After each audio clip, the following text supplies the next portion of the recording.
1980 in March, and the decision came out that June of that same year.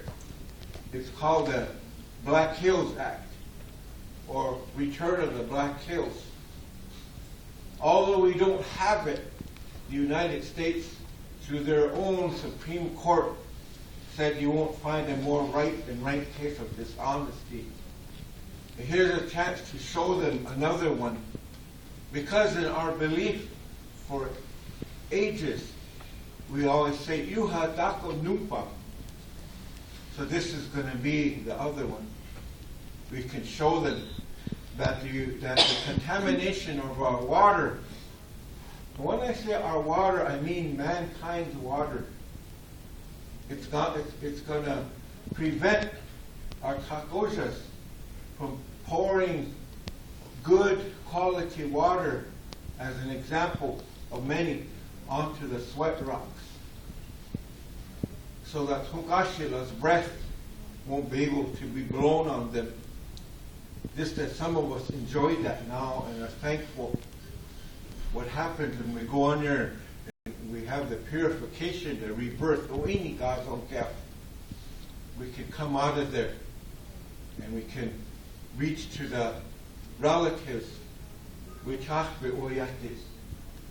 and recognize them and ask them to recognize us. Because we say on earth as it is in heaven. So whatever we do here is going on there. So if our takojas are denied that, a lot of more violations are going to occur. That's just one reason why the water is so precious to us. We live because of the water. And if the water is helping us to live, we know that's a relative. So we make the water part of us and us the part of the water. So we can tell the Washichu, after we explain more in depth to them, that we are the water. We are the water. When they asked Sitting Bull, how come you don't sign the treaty? How come you don't want to sign it? One of the responses they said he gave is, I am the land. I'm the land. I don't have to sign the treaty. And we know what that means as relatives. We'll all come from there. When we live this life, we're all going to go back there. So it was a Washichu word, a profound statement. But Lakota, that's just how we think and be and are. So we are the water. We're the water. And it's our relative. Meaning Umichoni. We live because of the water. And everybody in the world lives because of the water. So we can take that and use Wola Kota and do another round, if you will, of treaty interpretation for the world with all the technology today. The spirit of the water will go up. We'll help each other. If we say and believe we are the water, we can be the water's mouthpiece. Don't watch that in a compassionate way. So everybody will feel that. And just what happened with the court case back in 1980, the same thing will happen with all of this that's going on.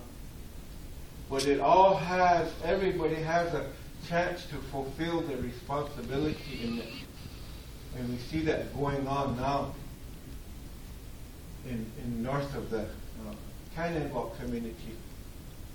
And I'm thankful for that. Not only because my missus has roots up there, but it's going to benefit everybody. I wish I could be more active in a lot of these, but my missus comes first. My missus is always going to come first. Those of you who are familiar with dialysis, how your body starts deteriorating. Wana, she's going through that. So, midaki, behavior yashkampa, you kalila umay waste, na unach waste. Sake lila wokila, ichika pelo, ampetikila. Wana, Chankuka est Ibramri, the Tala Watana, Alvi Hassan, Wana, Igrushta, Etama Bismarck, the Muyak, the Hetchay. So, Oaki Hatan, the Toksha Hetche, Eativ Hetche Wayunik. The Woodcheck Hetche or Pari. They said, Kiata ki Ohin and Woodcheck you Kaza. Etche Wakatsanka, Tugashila Mo Ushila. Ohine apetu iuhila. Unkola pelo. Chila ukata. Mitaki pi kilama pelo tona nakuna ka heche. Wana heche wazita ke heche bedang uyam te heche wago ki heche. Pilama pelo.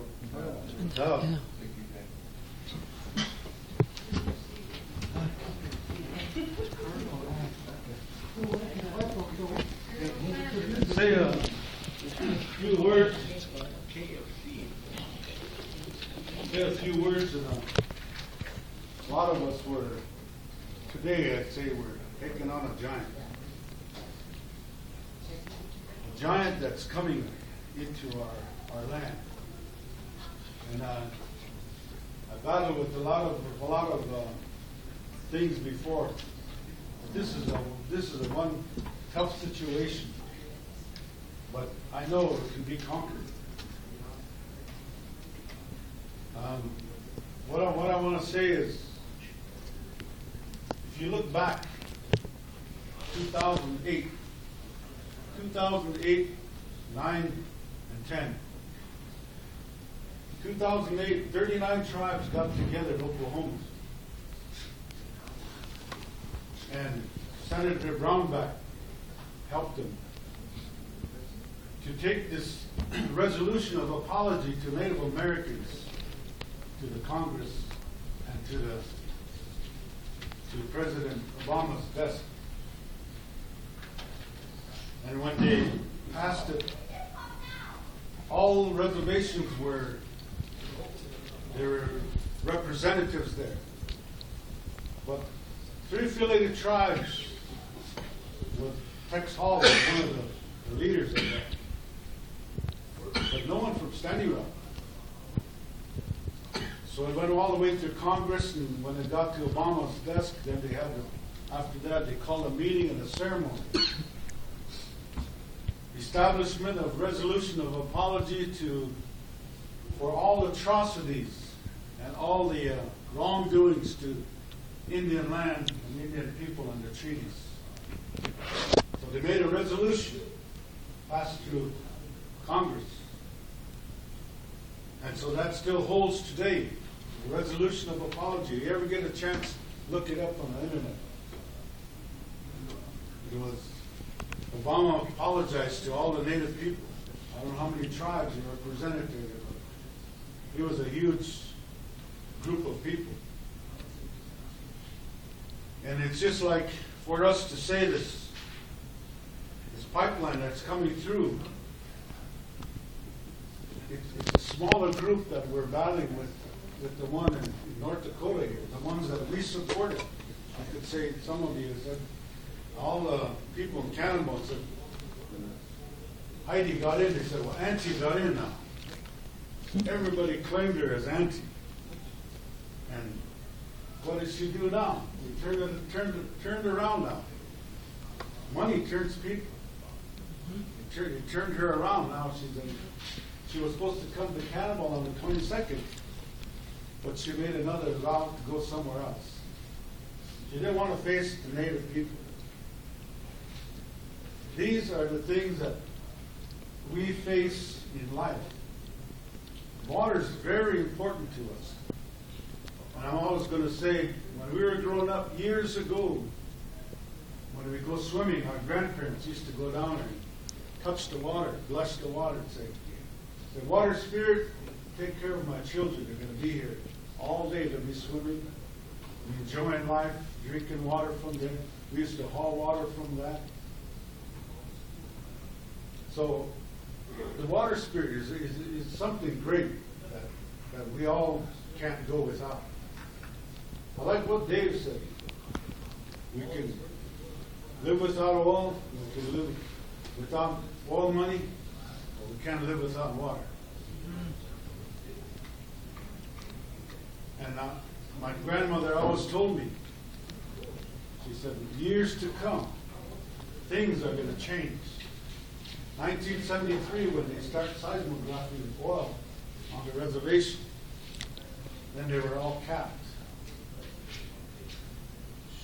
When they were all capped, then she said, you know, there's going to be a disturbance coming. Mother Earth has veins. The oil keeps the imbalance in the land. Oil keeps the rivers cool. The oil keeps the minerals cool. All the minerals that we own, that native people. We never said we never owned land. The white people say we own land. But we never own land. We live on the land. Many of you say Mother Earth provides for us. Sure. Right now, if you take a chance and step up to 3 affiliate tribes, there's no more berries. They're all gone. The ground's dry, big cracks. So if that oil poisons our system, it will poison our wells underground. We have good well water yet, some of us. We have pump water, nice, good drinking water. Even those will be contaminated. So and when they designated this spirit camp, I told them, the people designated an area. And this place where you designated is going to be a holy place. Well, come out. And this is a place where you chose to come and pray. Sunday morning we had about 5 hours of prayer. 5 hours making tobacco ties, praying. We start to put it up on the north side. When people come, they'll go up there to that place there and pray, and they'll come to the camp. Just a little ways, a couple of yards. But to me, it's really important when we stand up against. I call this government. I call them Leviathan. Leviathan is man-made laws and orders that come against the native people. I know it kind of bothers people when they say that they don't think of us as Indians anymore. They don't consider us of human beings. But yet we're the first people that live on this land. We never had other things that were like other races don't have. We have pure connection to the Creator, God of the universe. And if we voice our opinion and knock on the heaven's door, He's going to answer us. And this is what we're doing today. I myself, I haven't been chosen myself to be a leader. But it was through prophecy that I must help the people. This is why I stepped into the realm. I could have been somewhere else. No, people need help. Even if you want to learn how to pray, we'll help you, teach you. Because that's where our connection is as spiritual leaders. I seen Alan there and I said, well, I'll come and help you guys. I've been in many battlefields, spiritual battlefields. this is only part of it. But this one here is kind of like a spiritual giant coming across the land. My grandmother always told me that there's 5 states and 2 Canadian provinces that belong to the Sioux Nation, all the way down to Kansas. The government took the land, bought some land, but what they failed to do was to buy the mineral rights from the people. Mineral rights. Reminds me of 1973 when they had that treaty meeting over in Gull Inn. 97 tribes represented right here on Standing Rock for that treaty meeting. I was just a young kid, young boy, maybe about 17, 18, but I heard the treaties that were spoken of. Made a lot of sense.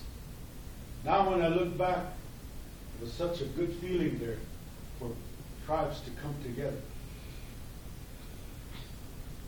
And in the prophecy also it says that the sleeping giant will rise one day. What is the sleeping giant? It's a native people that's going to rise. And when 69, when they opened the bars to the native people, that knocked everybody down. Today, look what's happening.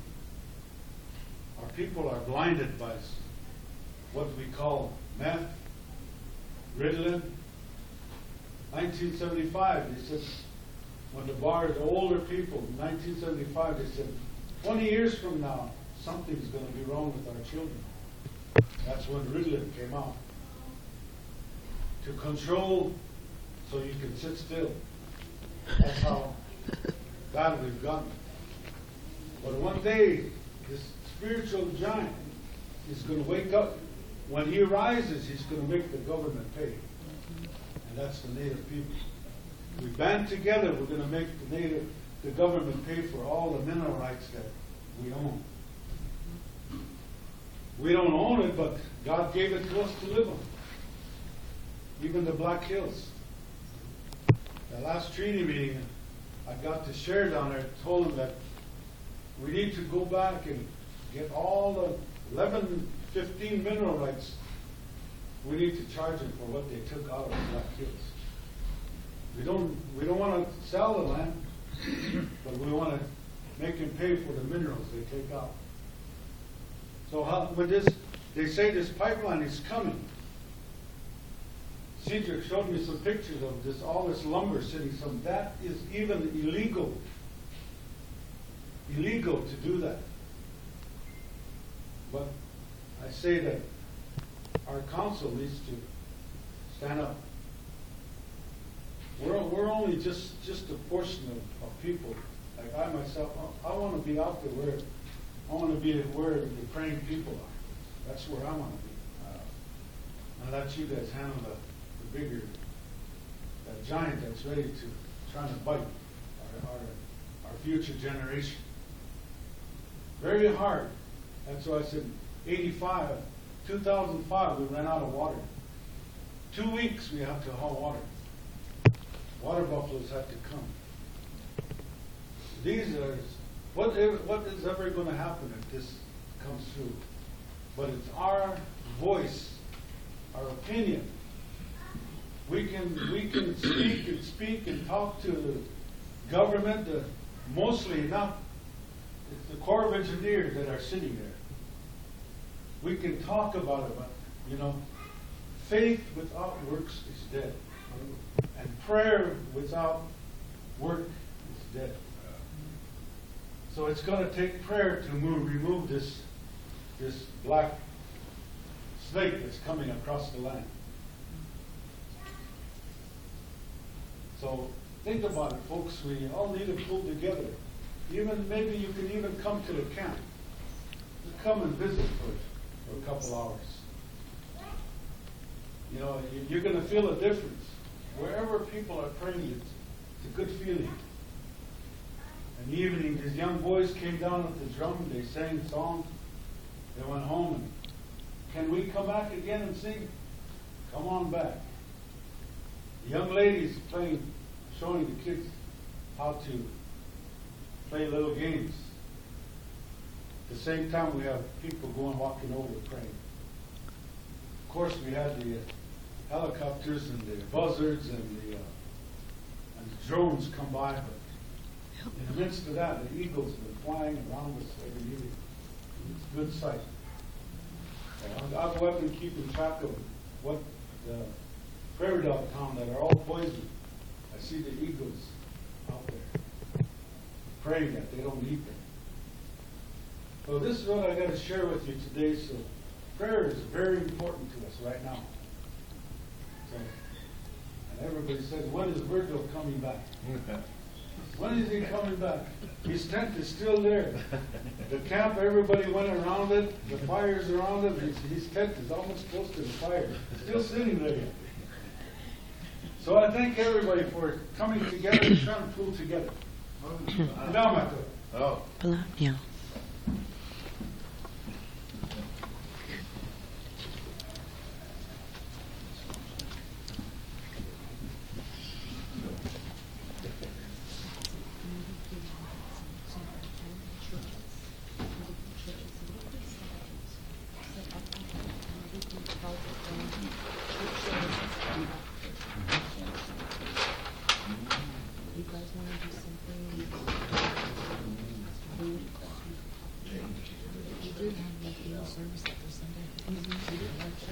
Amatake ape particularly chante washte na fe choose apolo. Oh. I've been asked by our chairman and people in this committee to facilitate a discussion. I kind of want to take back to kind of help you to understand or be aware of things that were asked of us within the tribal programs to prepare for the Colonel's visit the last time he had come.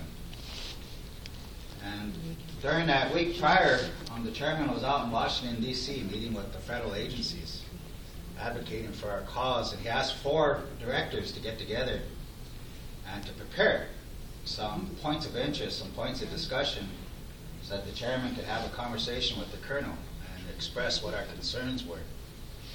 And the 4 programs that met at that time were Water Resources, EPA, Land Management, and the THPO office. And it was really an interesting discussion because all 4 of those programs could talk about the laws that they were responsible for, the things they were knowledgeable of. But we also knew that the Colonel already knew that. We already knew that the Corps already knew these things that we were going to bring up. So we had a discussion, well, what can we share that he doesn't know? You know, they already know that there's laws protecting the water. They know that. They already know there's laws protecting the air. They already know that. This whole issue of environmental justice, they already know that. They know that that pipeline's in close proximity of an intake. The issues of our land, our trees and the different things, they're already aware of that. He already knew that before he came. Same thing with THPO, Section 106, and the different laws, to include some executive orders, one for the protection of sacred sites and the other for nation-to-nation consultation. They were already aware of that before they even came. So we had a discussion, well, what can we share with them that he doesn't know? And I wish he was here, but there was, I think her name was Fawn Yellowfat. Wanted to impress upon him that we're not expendable. And the whole discussion kind of started focusing around that. How do we impress upon them that as a people, we're not expendable when we know that in that EA, we weren't even included in the maps. There was no discussion that there was people here on Standing Rock, just south of where that's going to go. So those are some of the points of interest and some of the things that we did to help prepare the chairman for that visit.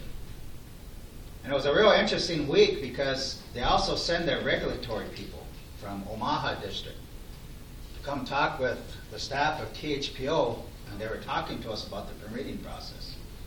What their not really concerns, but what their areas of focus were. And then they came back again because the chairman had invited them out to that land. They sent their archaeologists, And the entire THPO staff went out with the Corps of Engineers, archaeologists, and walked through some sites. And we talked about what we were learning about the land, because I'm not from Cannonball. You know, I'm from in between Wakpala and Lurigo, between the Grand River and Snake Creek. That's my territory, where I grew up. So I wasn't that knowledgeable about what was on the land in Cannonball until I started having conversations with people up there. The interesting thing about some of the knowledge that THPO office has is we have first-person interviews with some of these content that you see on the wall. We have first-person interviews with not only the Dakota, but the Mandan and the Arikara, who spoke about that area in Cannonball. And in that collection, it's called the A.B. Welsh Collection, there was an interview given by an old warrior who called that place Iawakanchakapi Wakpa. And we know that that's because of those forces, those two rivers coming together, that river and then Manishoshu, and the forces of nature that created those cannonballs. So what we told the Corps of Engineers that day is that when you dredged that river and altered its course, you're never going to see that again. Once you change creation, it's changed forever, and that spirit leaves. The archaeologists walked out of there that day wanting to support the Standing Rock Sioux tribe. And LaDonna had shared a lot of history about that area. We got to see where the Mandans had their village. We got to see where the Arikara had their village.